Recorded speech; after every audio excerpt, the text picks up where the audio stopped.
What's up, guys? Hope you're having a good day. So I'm in kind of a hurry today, so I'm just gonna film while I'm driving. I don't recommend doing this, but it is what it is, right? Gotta get the video out for you guys.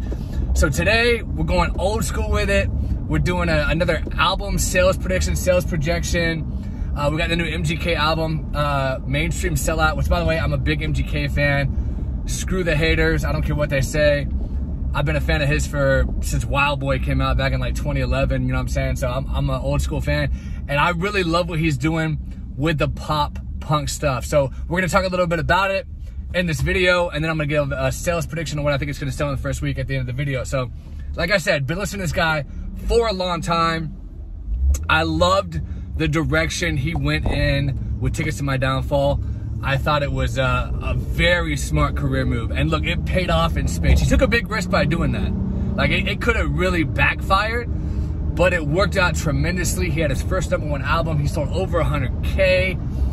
I think what really ignited the spark on that and really got him going in the right direction was the COVID lockdown sessions that he was doing. He was the only one releasing like a new video every day, and it constantly hit #1 on trending. So it was just super smart, great marketing campaign. And then him hooking up with Youngblood, I think, was also a tremendous thing, because Youngblood is very big overseas, and now he's going to be doing the Mainstream Sellout tour overseas. So not for all of it, but for like the last leg of it. So man, I will tell you what, genius move. I don't know why he gets so much hate. I really don't, but I get a lot of hate too. So I kind of like, I feel what he goes through, because even though, let me say this real quick. Even though you may have money, right? Tons of money, you're wealthy, hot girlfriend, whatever. Granted, she does have some kids, but you know what I mean. She still looks good. Even with all that being said, stuff still does affect you.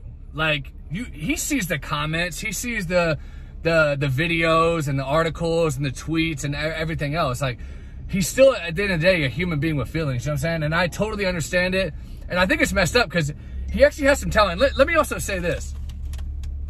He didn't just start doing pop punk one day. Like, it may seem like that to the masses if you're not really paying attention. But in actuality, he hired the best writers in the punk genre to collaborate with. Like, I read an article a few days ago, this guy named Jake Long. He was a member of a punk band back in the 90s, and now he just writes. And he literally worked very exclusively and closely with MGK on this album and Tickets to My Downfall. On Tickets to My Downfall, he only wrote on the album. But on the new one, on Mainstream Sellout, he wrote and he co-produced every track on the album, along with Travis Barker. Omar Fetty was on there and some other people. So MGK did his homework, and he hired the best and the brightest in the industry he wanted to go into to help him transition into that marketplace, if you will. He didn't just say, oh, I'm just gonna say words and whatever comes out, comes out. Like, he worked with Matthew Thiessen, the guy from Relient K. Like, he's working with these world-renowned punk artists to help him create this sound. So he's doing his homework, that's my point. So anyway, on this new one, he's got 16 tracks. He's got some guest features, 2 from Lil Wayne, which I'm a huge Lil Wayne fan, so I'm happy to see that. And then he's got some other people, you know, the guy from that one band, I can't think of the name of it. I don't know much about them, so it doesn't matter anyway. But he's got some hard-hitting features with just the 2 Lil Wayne. So here's the thing, though, guys. I'm gonna be 100% real with you here. I don't think this is going to sell as well as Tickets to My Downfall. The reason being is he doesn't have the hits he had last time. Like, last time he had Ex's Best Friend, and he had Bloody Valentine's, which actually I'm thinking back to it because it was during 2020, and I remember what happened was he released Bloody Valentine and he released Ex's Best Friend, and they were kind of sleeper hits. Like, they started off slowly on the charts, and then they kind of crept up, and they stayed in there for a long time. But I just don't see that happening with this one. Emo Girl was badly received by even MGK's most hardcore fans. Basically, no one likes that song. It hit the top 100, and then the week later, it was gone. It may re-enter the top 100 once the album comes out. That remains to be seen. And then A, It did a little bit of damage on the charts. It did hit the top 100 as well, but I don't see that becoming some huge, gigantic hit. Although I wouldn't be mad at it if it does, because I actually really like that song. I think it's really good. And then you got Drug Dealer Girl with Lil Wayne. That could become a hit too, but I don't think it could, because it's the title of the song is just too risque, I think. So I just don't see that one going mainstream. There are a couple songs, like 5150, I think that song has potential to be a hit. It just kind of sounds to me like it could be a hit. But overall, I don't see a lot of potential for big hits on this album. Maybe the other one with Black Bear, because Black Bear was on, you know, the other hit with him. But I just don't see a lot of potential for hits on this album. I think it's gonna sell less than 100K in the first week. I don't see this one. I'm gonna remind you guys some of this, because I did a sales projection on Tickets to My Downfall, right? And what happened with that album was, it was projected to sell about 70 to 80K in the first week.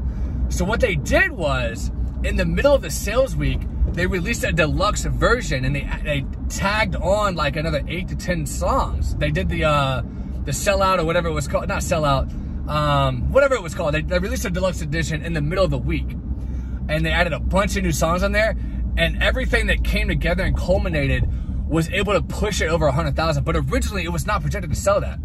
So a lot of factors had to go right for him to hit that 100,000, and I just don't see those factors coming together this time. Now, I don't even think they have the tracks in the arsenal this time ready to go if he is close to 100,000 again. Can they do another midweek shenanigan and get it over 100,000? That remains to be seen. But without mainstream, or without midweek shenanigans, I think this one's gonna sell about 60 to 70K, maybe 80K at the first week at the most. I really do believe 80K is the ceiling on this one, but I'm thinking more like 60 to 70K, which is still good. And at those numbers, he still has potential to hit #1. His biggest competition is gonna be that Disney soundtrack that's been on fire, selling like crazy. And then also, his other competition is going to be the new Michael Bublé, maybe, or however you say his name. But I still think he could hit #1. I just don't see him going over 100,000 but in the first week. But let me know what you guys think. That's my prediction. Subscribe if you've never been here before. Give me a like. And let me know, like I said, what do you think it's going to sell in the first week? Do you think it'll hit #1? Do you see the hype there like it was last time? And I'll talk to you guys later.